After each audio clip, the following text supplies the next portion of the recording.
Tapi kalau hidup kami bersama dengan Engkau, bersama dengan firman-Mu, maka hidup kami akan hidup di dalam terang. Hidup kami akan hidup di dalam kebenaran. Oleh sebab itu ya Tuhan, waktu yang indah ini, biarlah ya Tuhan, di dalam kami akan bersama-sama belajar firman-Mu.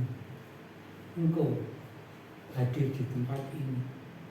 Engkau lawat hati dan pikiran kami, sehingga kami menjadi terbuka untuk mengerti firman. Firman-Mu merupakan sesuatu yang aktual bagi hidup kami secara rohani, sehingga hidup kami akan hidup setia kepadamu, hidup kami akan hidup berkenan kepadamu, bahkan nama Tuhan dipuji dan dimuliakan. Oleh sebab itu ya Tuhan, kami serahkan, kami pasrahkan kekurangan kelemahan yang ada pada pribadi kami masing-masing kepadamu. Biarlah Engkau tolong dengan hikmat dan kuasa-Mu, kami dapat belajar firman-Mu dengan hati yang sukacita, mengerti firman-Mu, dan kami lakukan di dalam hidup kami. Makasih, kami serahkan waktu ini sepenuhnya kepada-Mu. Di dalam Tuhan Yesus kami berdoa.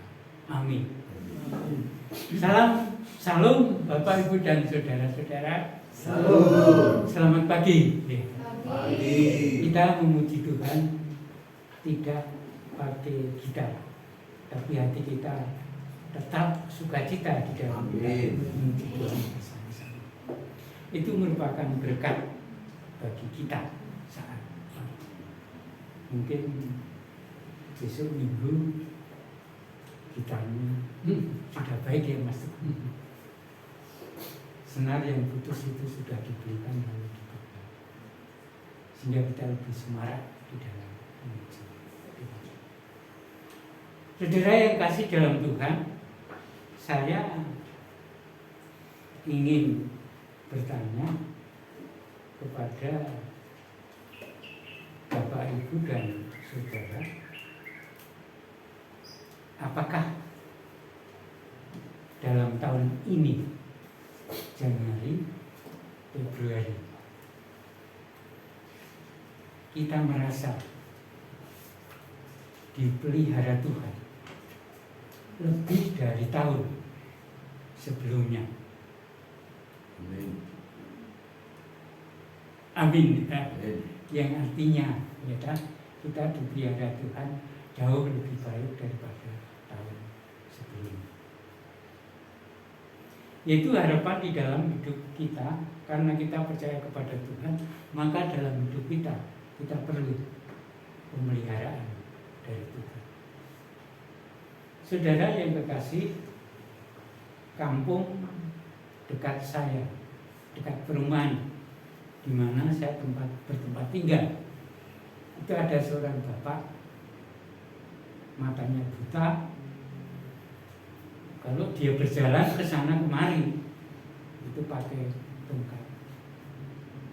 Punya istri, istrinya kerjanya itu serabutan. Lalu juga punya anak. Lalu kehidupan bapak yang buta ini dengan tongkatnya setiap hari itu pergi meninggalkan rumah. Dia nggak pergi jauh, hanya lingkungan yang dapat dia jangkau. Dia masuk rumah, keluar rumah, dan terus terang dia meminta sedekah. Nah, pada suatu saat kebetulan dia masuk di gang saya. Saya memperhatikan setiap rumah itu beri sedekah kepada dia. Lalu saya lihat di depan saya juga memberikan sedekah. Lalu pada saat sampai di tempat saya juga memberikan sedekah. Lalu saya mendekati bapak itu, Pak, kalau bapak berjalan terus, tempat itu sudah kosong, tidak ada rumahnya. Lebih baik bapak kembali berjalan kira-kira 300 meter ke kiri 7 langkah lalu ke kanan, Bapak bisa kembali. Benar, Bapak itu kembali jalan. Entah pulang, entah tidak, saya nggak tahu. Tapi dia sudah kembali meninggalkan Bapak. Gimana kehidupan keluarganya? Keluarganya hidup, walaupun punya istri dan anak-anak keluarganya hidup. Ini menunjukkan pemeliharaan Tuhan kepada Bapak yang buta tersebut. Saudara yang kasih, pemeliharaan Tuhan itu seperti itu. Kita kenal pujian, aku anak raja, engkau anak raja, kita semua anak raja. Engkau anak raja, engkau anak raja, kita semua anak raja. Haleluya, puji Tuhan, haleluya, puji Tuhan, haleluya, puji Tuhan, haleluya, puji Tuhan. Nah, ada berapa orang dengan pujian ini, karena dia anak raja, dia adalah anak raja, raja adalah kaya, sehingga karena raja itu kaya, dia anak raja, lalu dia punya keyakinan dalam hidupnya, minta apa saja Tuhan Allah akan memberi. Saudara yang kekasih, ini adalah teologi yang tidak benar. Pemeliharaan Allah itu tidak demikian. Lalu kita mengerti Yesus sudah menang atas maut, sehingga orang-orang yang percaya itu katakan ada di dalam kemenangan. Ada juga orang-orang yang berkata, kita sudah menang, maka kita harus menjadi kepala, jangan menjadi ekor. Kalau semua jadi kepala, siapa yang akan jadi ekornya? Gereja adalah tubuh Kristus, kepalanya adalah Yesus, tubuhnya adalah orang-orang yang percaya. Jadi ada yang menjadi tangan, ada yang menjadi kaki, ada yang menjadi telinga, ada yang menjadi mulut, ada yang menjadi mata. Saya berpikir ini juga merupakan teologi yang tidak pas bagi orang percaya tersebut. Lalu bagaimana cara pemberian Arab terhadap orang-orang yang percaya? Oleh sebab itu mari kita akan buka di dalam kitab 2 Raja-Raja. Saudara sering baca dan sering merenungkan. Pasal yang keempat, ayat yang pertama sampai dengan ayat yang ke-7.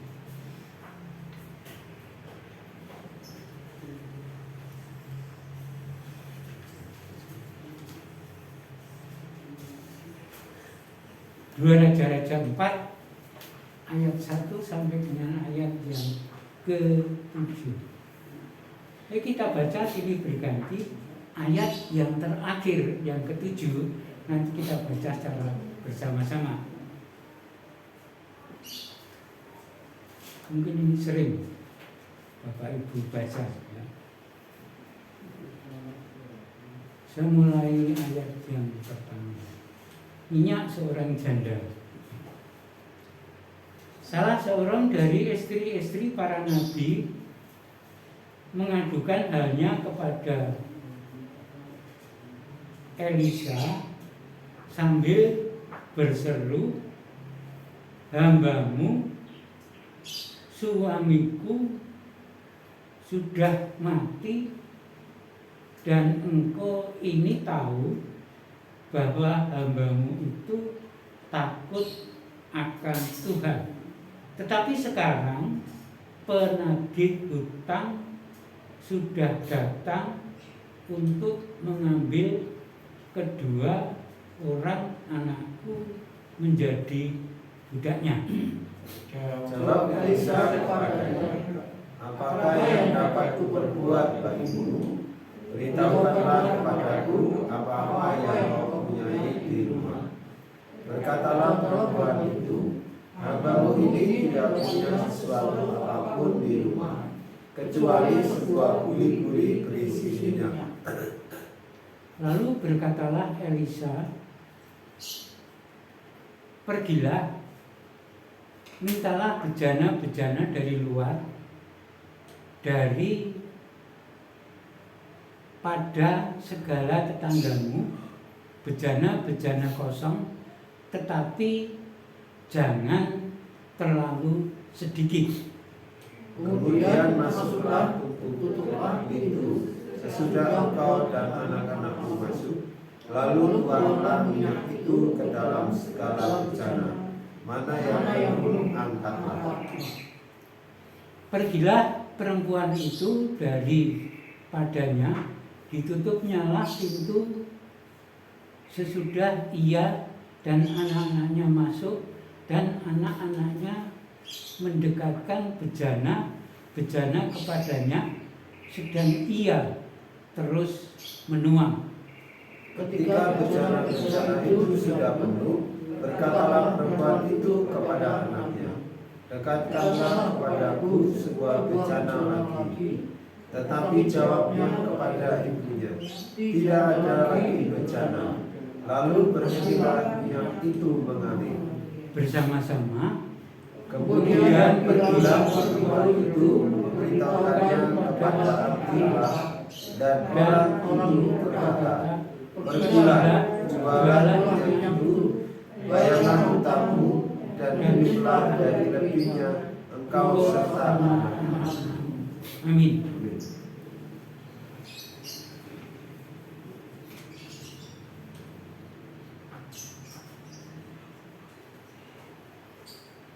Dalam firman Tuhan ini memberikan pengertian kepada kita setelah kita baca, merupakan satu pemeliharaan Tuhan kepada keluarga ini. Di dalamnya saya dapatkan dua cara. Saya dapatkan dua cara, tapi masih ada cara lain. Di dalam konteks ini saya dapatkan dua cara pemeliharaan Tuhan kepada umatnya.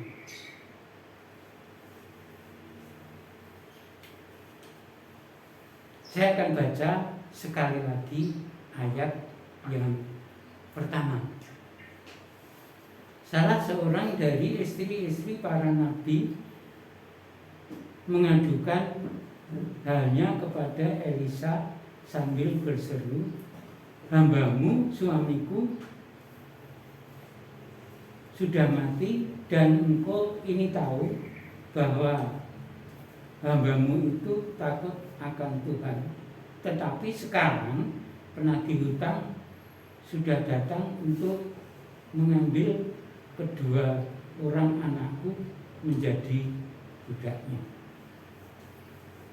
Kita coba perhatikan di dalam ayat ini. Jadi di dalam ayat ini kita dapatkan Nabi Elisa. Saudara semua sudah kenal Nabi Elisa. Ia seorang nabi pengganti Nabi Elia. Pada saat Elia mau naik ke surga di sungai Yordan, dan jubahnya dijatuhkan, diberikan kepada Elisa. Jadi bobot Nabi Elisa dan Elia itu hampir sama imannya, ketaatannya. Demikian pula di tengah-tengah pelayanan di dalam melakukan mujizat. Bobotnya itu hampir sama. Elia seorang nabi, Elisa penggantinya Elia juga seorang nabi. Mari kalau kita perhatikan di dalam ayat yang pertama sekali lagi yang sudah kita baca bersama-sama,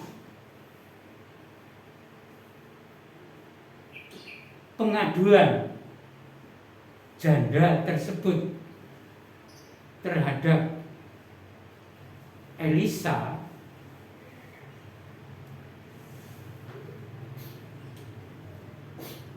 yang Elisa itu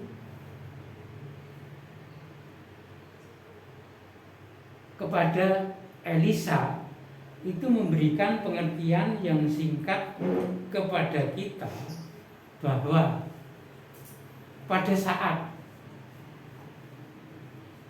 suami janda itu masih hidup,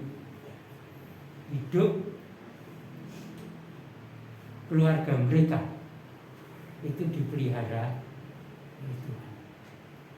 Tetapi setelah suaminya almarhum, hidup dia dengan anak-anaknya itu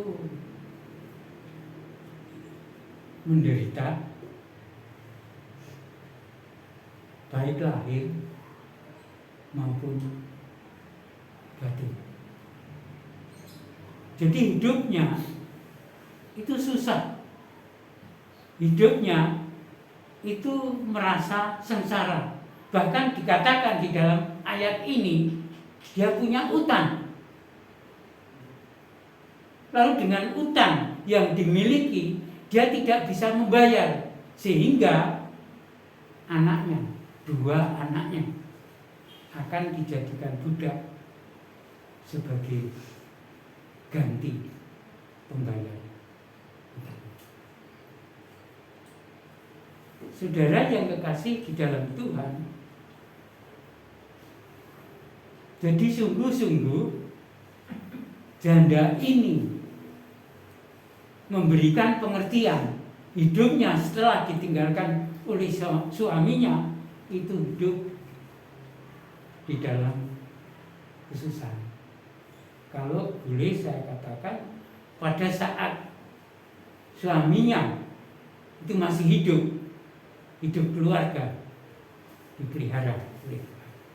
Tetapi setelah suaminya tidak ada, hidupnya seperti tidak dipelihara oleh Tuhan. Mengapa saya katakan di sini kesusahannya itu lahir dan batin. Jadi itu hidup itu sulit, bahkan dikatakan punya uang tidak bisa membayar. Lalu susah batinnya, kedua anaknya itu nanti selama 6 tahun akan tidak bersama-sama dengan janda tersebut. Mengapa? Di dalam peraturan perbudakan, kalau ada seseorang punya hutang tidak bisa bayar, maka diri sendiri anaknya itu akan diambil, dijadikan budak. Dan peraturannya setelah menjadi budak itu selama 6 tahun menjadi budak tidak dibayar.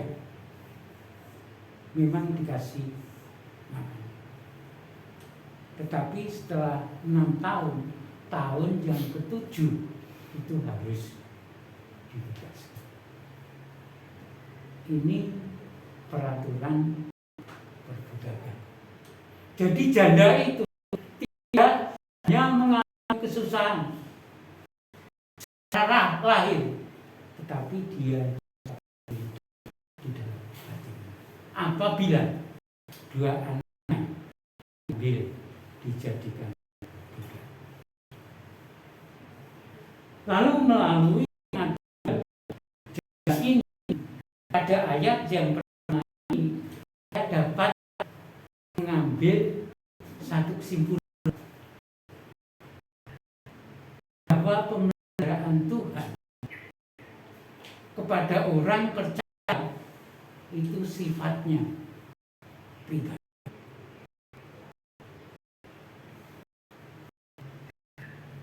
Jadi bukan kelompok, tapi pribadi. Jadi suaminya seorang nabi, hidupnya takut kepada Allah, dipelihara oleh Tuhan, maka pelihara Tuhan akan berada di tengah. Oleh sebab itu berkata, pada saat suami masih hidup, keluarga dipelihara, tapi setelah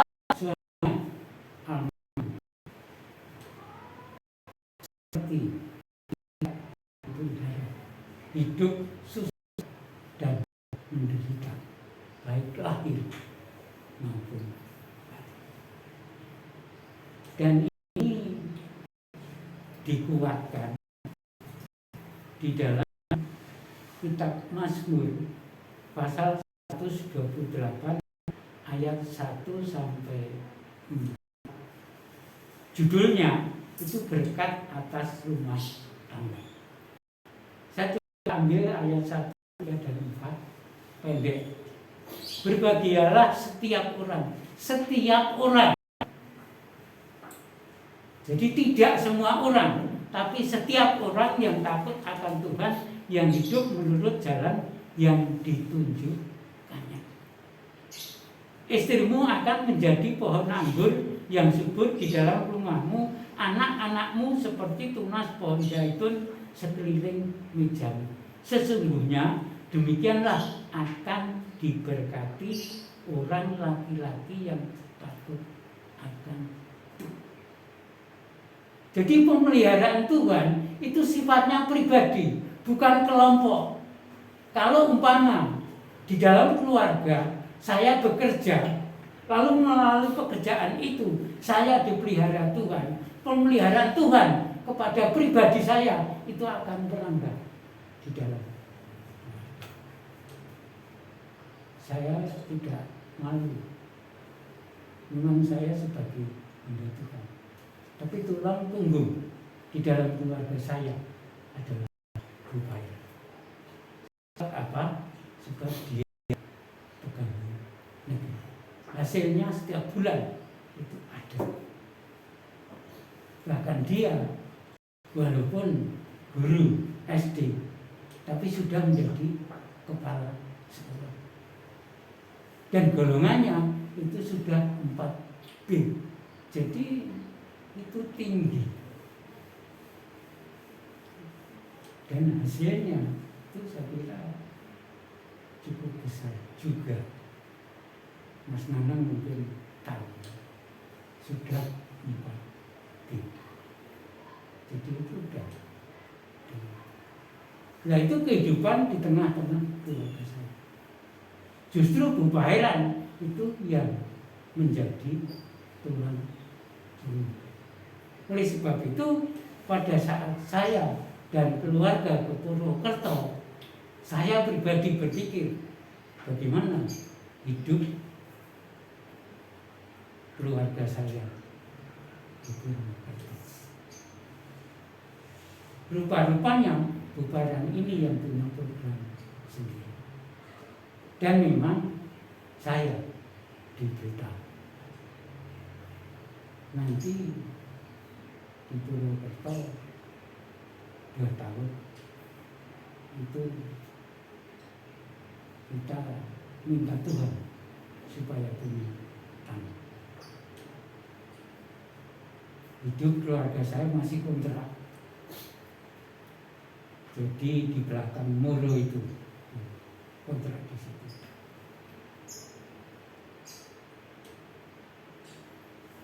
Apa apa program ini? Ada kenyataan diserahkan kepada Tuhan. Akhirnya bisa beli tanah 23 ubi jangka waktu 2 tahun. Tapi tidak tahu 1 tahun kemudian itu bisa beli perumahan yang ada di Teluk bagian bawah. Ya ini karena pertolongan. Itu semua terjadi sebab apa? Ini pembayaran yang dia jadi tolong. Lalu ada program lagi, anak-anak sekolahnya harus selesai. Diserahkan kepada Tuhan. Benar, anak saya 4. 3 lahir di Klaten, salah 3, lalu yang 1 lahir di Purwokerto. Mereka semua selesai sekolah. Bahkan yang keempat itu sudah S2. Lalu sampai sekarang ini anak-anak sudah menikah, mereka punya rumah. Saya berpikir melalui firman Tuhan ini, ya memang Bu Pairan menjadi tulang punggung keluarga dan saya sebagai hamba Tuhan.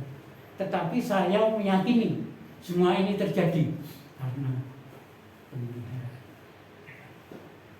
di tengah-tengah keluarga.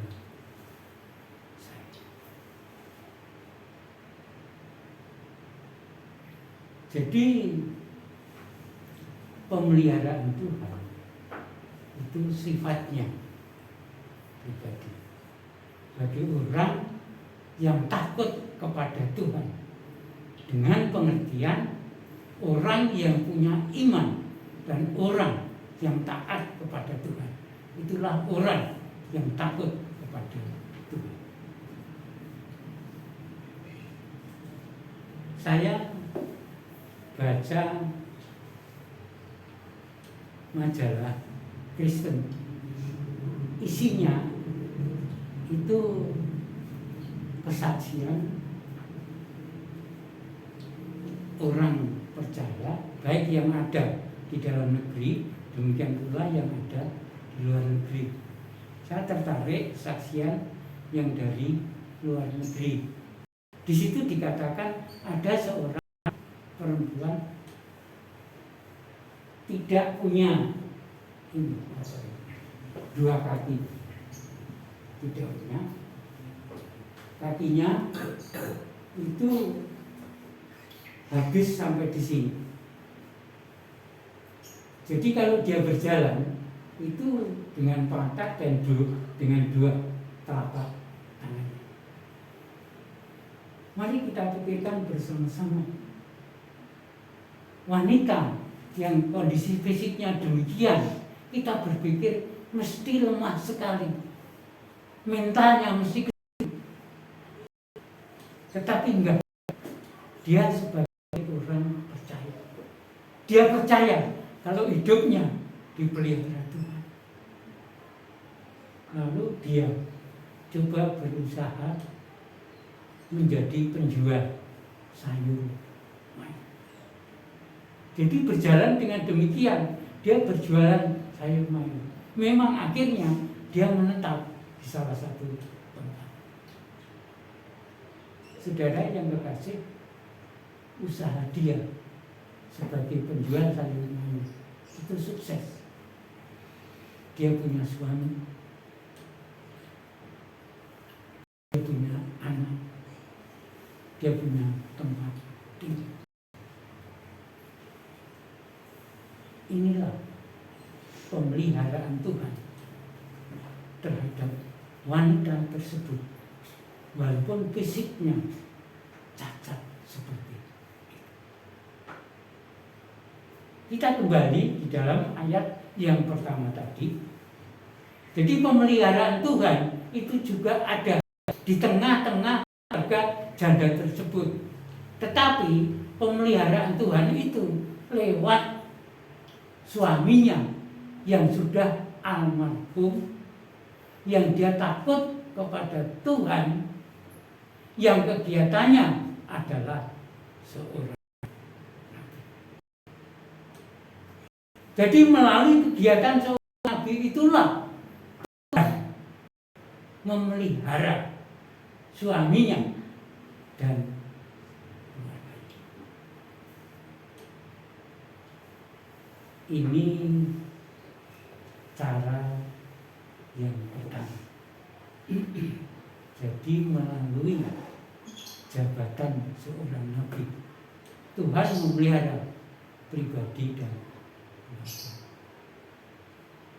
Lalu yang kedua, itu saya dapatkan di dalam ayat yang kedua sampai ayat yang ke-6.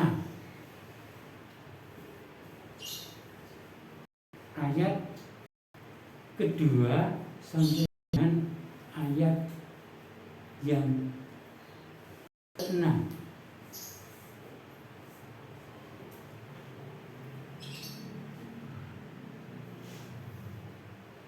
Tadi kita baca di situ ada minyak.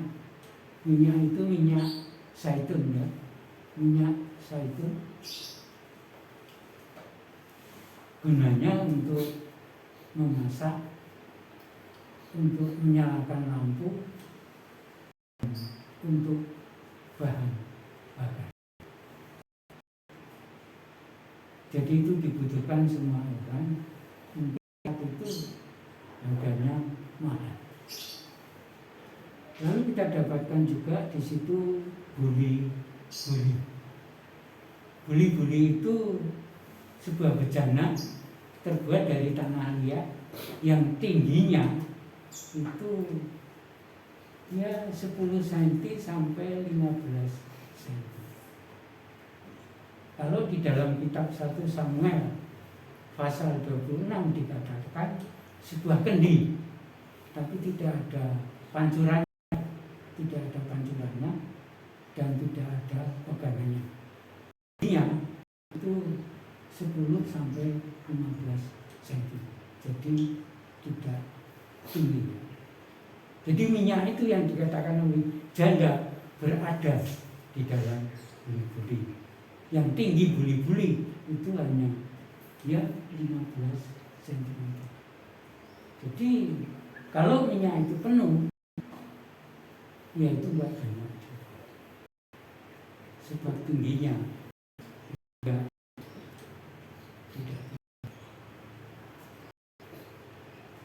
Nah, untuk ayat sampai ayat yang ke-6 yang ini merupakan salah satu cara yang dipakai oleh Tuhan lewat Elisa.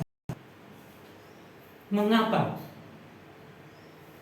Elisa itu memakai cara yang demikian?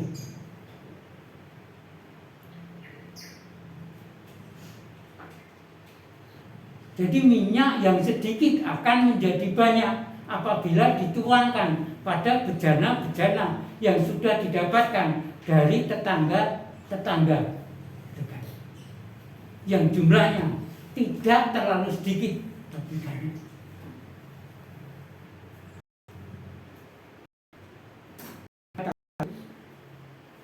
Pada waktu Elisa itu di Sungai Yarden,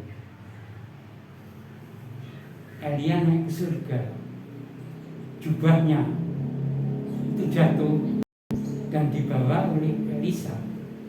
Elisa harus menyeberang Sungai Yordan dan kembali ke Betel. Apa yang dilakukan dia? Dia dengan jubah yang dia miliki, yang diberikan oleh Elia, dia pukulkan ke air Sungai Yordan tersebut, sehingga air itu menguap, lalu dia bisa menyeberang kembali ke Betel. Jadi jubah itu walaupun itu jubah, walaupun itu kain, tapi punya khasiat ya, yang luar biasa. Pertanyaan kita, jubah itu ada di tangan Elisa.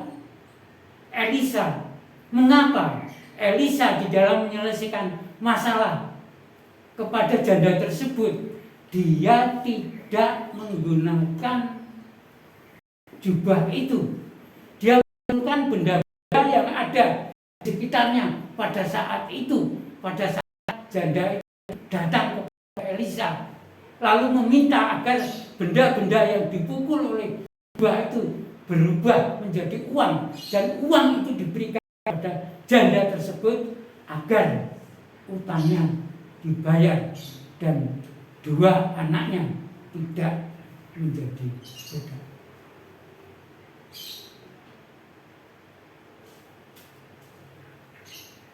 Bagi Elisa, dia bisa berkata nonsense, because the problem is not finished. The problem is wrong. Jadi itu bukan jalan Tuhan. Maka Elisa tidak berbuat demikian. Yang dia lakukan seperti yang terdapat di dalam ayat yang kedua dan sampai ayat yang 6. Jadi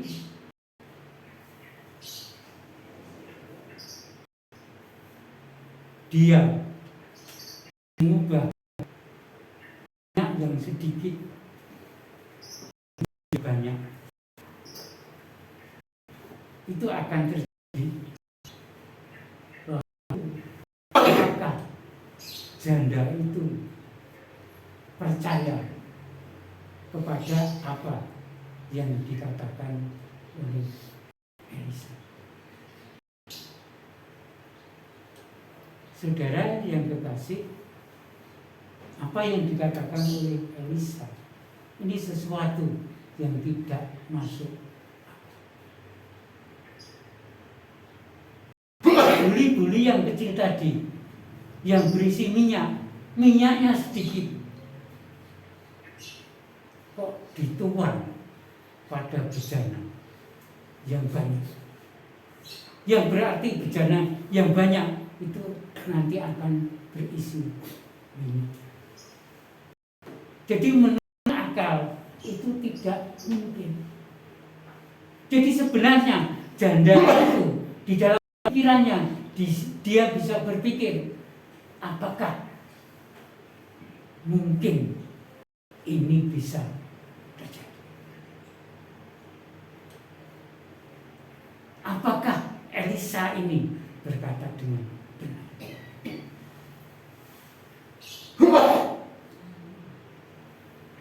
Tetapi kalau ada pemikiran yang demikian, apakah janda tersebut itu berpikir seperti itu? Tidak.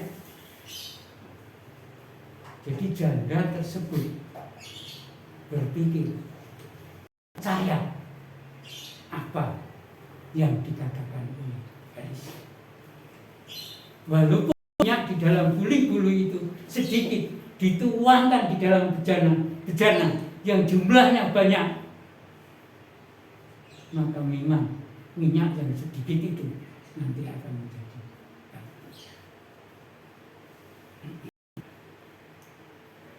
uang 50 tetap 50. Mungkin uang 50 akan menjadi 1 juta. Enggak masuk akal. Sebab di dalam uang itu sudah tertulis 50. Dan sudah tertulis kertas merah yang jumlahnya 10. Jadi tidak mungkin 5.000 akan menjadi 1 juta. Dengan kata-kata saja. Tetapi janda itu percaya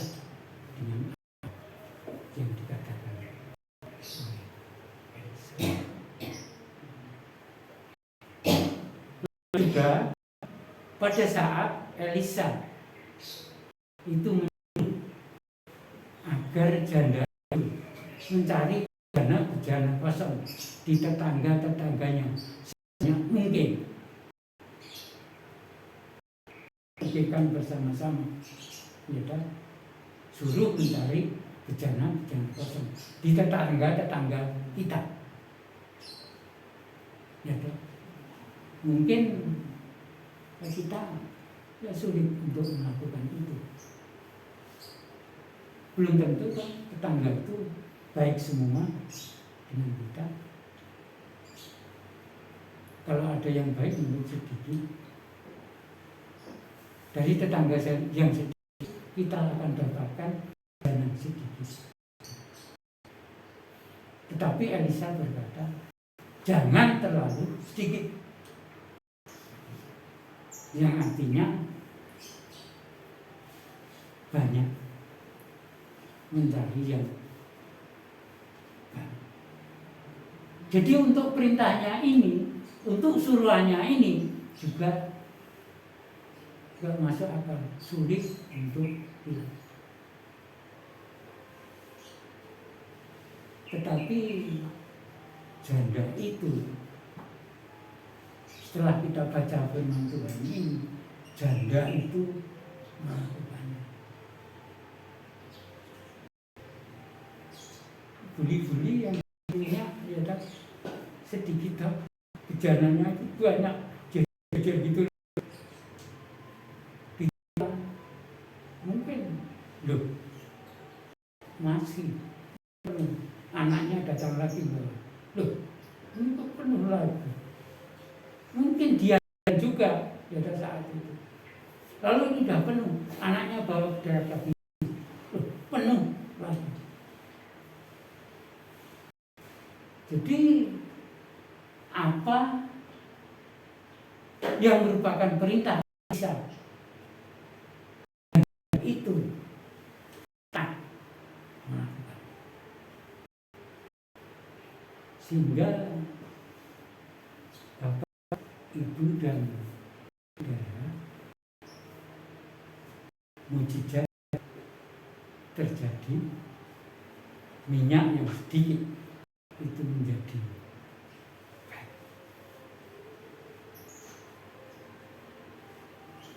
Jadi untuk mujizat yang datang dari Tuhan itu akan dapat dinyatakan, akan dapat terjadi, perlu ditanggapi dengan iman dan dengan ketaatan.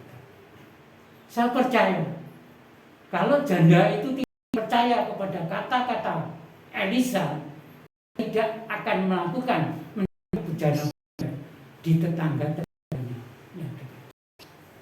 Dan itu tidak akan terjadi. Air yang sedikit, minyak yang sedikit itu tidak akan menjadi banyak. Tetapi kalau janda percaya yang dikatakan oleh Elisa dan dia taat akan perintah yang dikatakan oleh Elisa, maka mujizat terjadi. Yang sedikit menjadi banyak.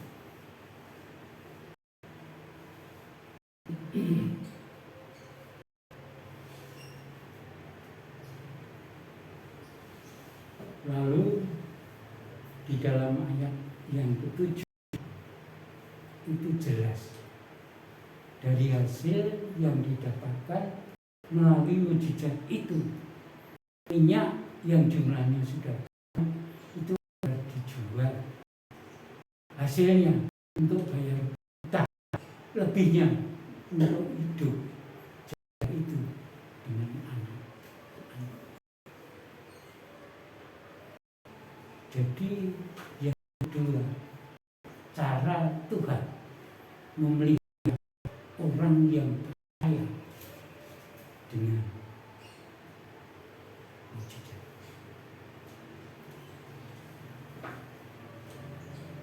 Berapa cara yang sudah kita dapatkan melalui jabatan seorang nabi, melalui usaha jual mayur Tuhan, melalui mujizat yang terjadi Tuhan.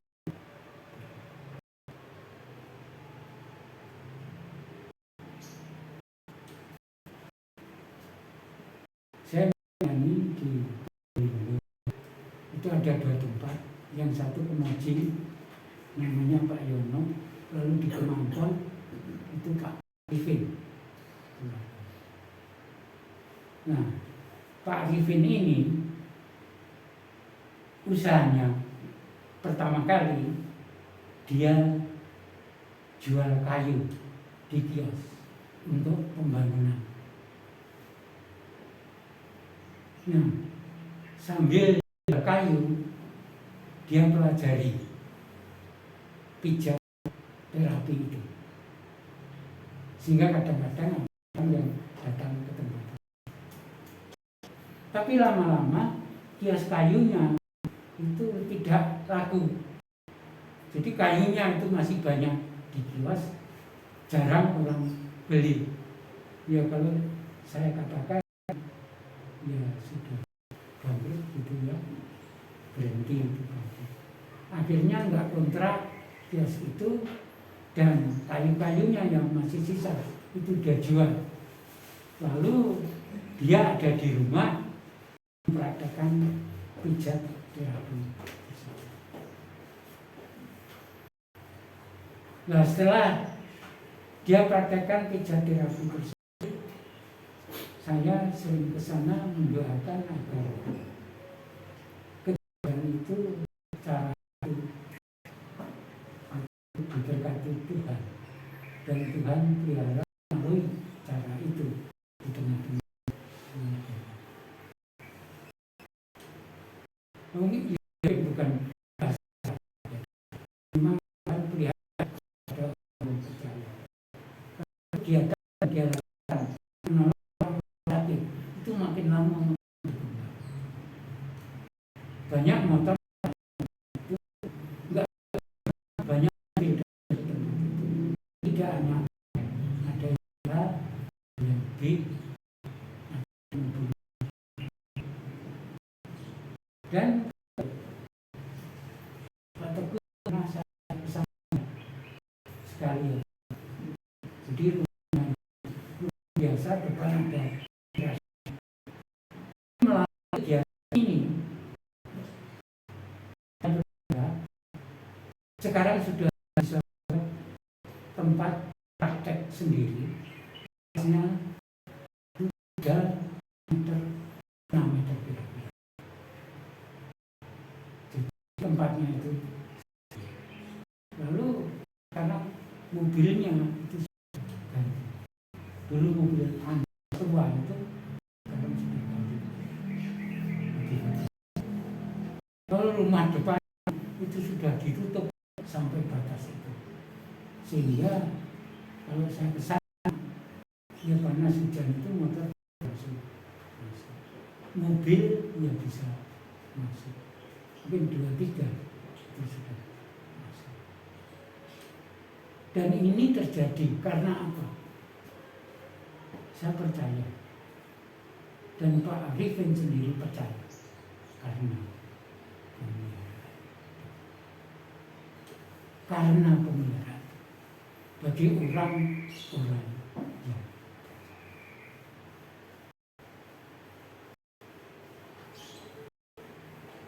sudah yang dikasih dalam Tuhan. Sekarang bagaimana pemeliharaan di dalam kehidupan?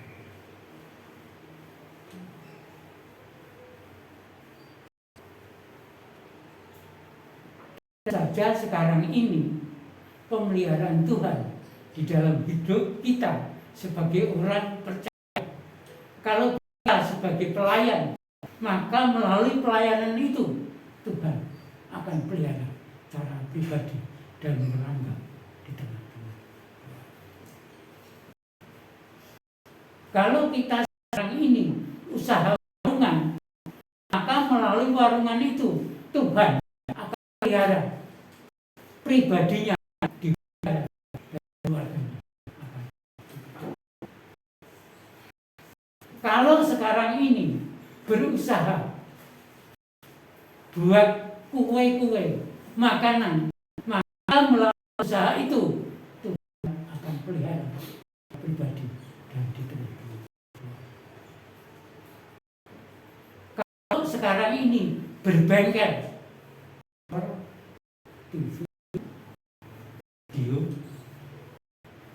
lalu itu Tuhan pelihara secara pribadi.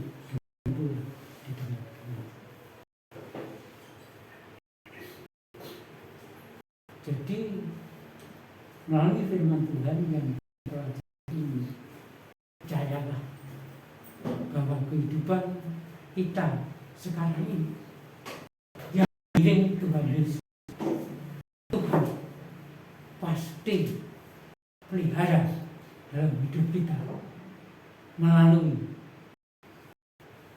kegiatan yang kita lakukan, melalui pekerjaan yang sudah dilakukan di dalam hidup kita, pasti memelihara hidup kita. Jangan susah,